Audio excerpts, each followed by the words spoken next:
मी सुनेत्रा अजित पवार गांभीर्यपूर्वक प्रतिज्ञा करते की कायद्याद्वारे स्थापित झाले आहे अशा भारताच्या संविधानाबद्दल मी खरी श्रद्धा व निष्ठा बाळगीन। मी भारताची सार्वभौमता व एकात्मता उन्नत राखीन।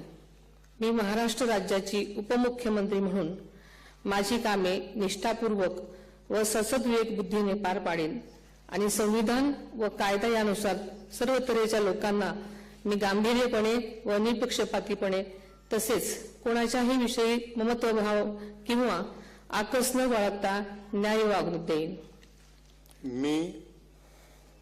मी सुनेत्रा अजित पवार गांभीर्यपूर्वक प्रतिज्ञा करते की महाराष्ट्र राज्याची उपमुख्यमंत्री म्हणून माझ्या विचारार्थ आणली जाईल किंवा मला ज्ञात होईल अशी कोणतीही बाब अशी उपमुख्यमंत्री म्हणून माझी कामे यथायोग्य पार पाडण्यासाठी आवश्यक असेल ते खेरीज करून एरवी मी कोणत्याही व्यक्तीला किंवा व्यक्तींना प्रत्यक्षपणे वा अप्रत्यक्षपणे कळवणार नाही किंवा त्यांच्याकडे उघड करणार नाही।